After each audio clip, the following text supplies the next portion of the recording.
မိုးလေးတွေလည်းစားရွာလာပြီဆိုတော့လေဆွေတို့တစ်နှစ်မှတစ်ခါပဲစားရတယ်ဒီညင်းဒီအုံတို့ပေါင်းလေးလို့စားကြမယ်နော်အနက်လေးမွေးပြီးတော့အရသာချွတ်ချွတ်ဆစ်ဆစ်လေးနဲ့အရန်စားလို့ကောင်းတယ်ဒီညင်းဒီအုံတို့ပေါင်းလေးဘယ်လိုလုပ်လဲဆိုတာဆွေနဲ့တူတူမြင်ကြည့်လိုက်ရအောင်နော်အရေးစိုးဒီညင်းဒီပေါင်းဖို့အတွက်ဒီညင်းဒီလေးတွေကိုလေအခွန်လာထားလိုက်မယ်နော်ဆွေတို့ကလေဒီညင်းဒီပေါ်တဲ့အချိန်ဆိုလို့ရှိရင်မပြည့်ကျက်ကျက်တယ်ပြီးရင်လေဝသားလေးနဲ့လည်းပေါင်းစားဖြစ်တယ်ပေါ့နော်ပြီးတော့ဒီလိုအုံတို့လေးနဲ့လည်းပေါင်းစားဖြစ်ပါတယ်ရှင်ဒီညင်းသီးလေးတွေအားလုံးအခွန်လာပြီးပြီဆိုလို့ရှိရင်တော့ဆီတို့ရေထည့်ပြီးတော့ပြုတ်ထားလိုက်ပါမယ်ရှင်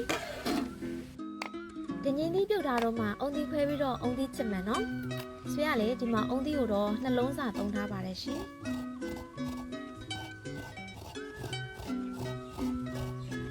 အုံသီးလေးတွေချစ်ပြီးပြီဆိုလို့ရှိရင်တော့ဆီတို့ရေနွေးထည့်ပြီးတော့လေအုံတို့ကင်ပါမယ်ရှင်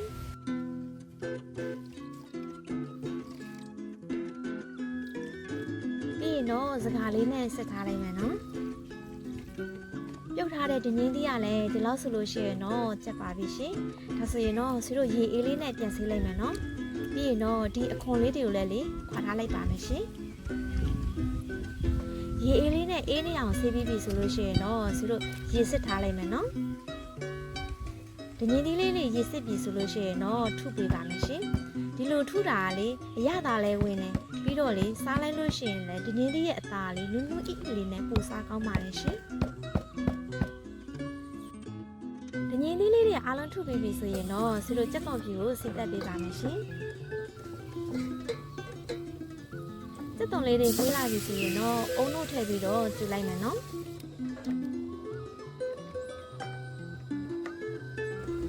အုံတို့လေးတွေဒီလိုဆူလာပြီဆိုရင်တော့ဒီနေ့လေးထည့်ပေးပါမယ်ရှင်ပြီးရင်တော့အရသာလေးတွေထည့်ပေးပါမယ်ရှင်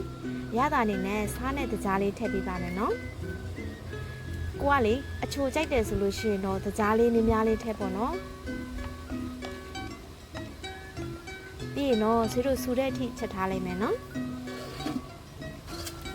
ဒီနေ့ဒီအုံတို့ကအနက်လေးကမှွေးနေရပဲဒီလိုအနက်လေးမှွေးပြီးတော့အုံးစီလေးတွေတက်လာပြီဆိုရင်တော့အရသာနည်းကြည့်ပါမယ်ရှင်ဒီလိုဒင်းင်းသီးပေါ်တဲ့အချိန်ရောက်ပြီဆိုရင်လေဆွေတို့အိမ်မှာတော့ဒင်းင်းသီးအုံးလုံးပေါင်းလေးကိုလေဒီချိန်တော့လှုပ်ရှားဖြစ်တယ်ပေါ့နော်အရသာလည်းရပြီဆိုတော့လေဆွေတို့ရဲ့ဒင်းင်းသီးအုံးလုံးပေါင်းလေးကတော့ရပါပြီရှင်ကြက်သွန်ကြော်ပွေးလေးထည့်စားမှာဆိုတော့လေကြက်သွန်ဖြူလေးကိုလည်းကြော်ထားလိုက်ပါတယ်ရှင်ဒင်းင်းသီးအုံးလုံးပေါင်းကလေဆွေတို့အဖွားတို့အဖိုးတို့ခစ်ကြရစားလာတဲ့ဒေတာစားစားတစ်မျိုးပေါ့နော်ညင်းသေးစားပြီးပြီဆိုလို့ရှိရင်တော့ရေကိုတော့များများလေးတောက်ဖို့လိုတယ်ပေါ့နော်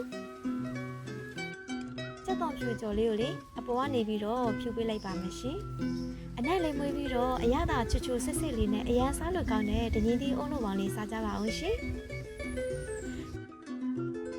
စားလိုက်ရည်လေအရသာချွတ်ချွတ်ဆစ်ဆစ်လေးနဲ့ဒင်းင်းသီးရဲ့အသားကလည်းလေနူးအိပြီးတော့တော်တော်လေးစားလို့ကောင်းတယ်ဒင်းင်းသီးအုံးလုံးပေါင်းလေးကိုလေဆွေတော့ထမင်းပူပူလေးနဲ့နေစားတာပူကြိုက်တယ်ပေါ့နော်ဒင်းင်းသီးအုံးတို့ပေါင်းနဲ့ရအုံးစီလေးကိုလေထမင်းပူပူလေးနဲ့နေစားလို့ရှိရင်တော့အိုးစိတ်နေရပဲအနက်လေးဝေးပြီးတော့အရသာချွတ်ချွတ်ဆစ်ဆစ်လေးနဲ့အရန်စားလို့ကောင်းတဲ့ဒင်းင်းသီးအုံးတို့ပေါင်းလေးကိုအဆုံးထိကြည့်ပေးလို့အားလုံးကိုကျေးဇူးတင်ပါတယ်ရှင်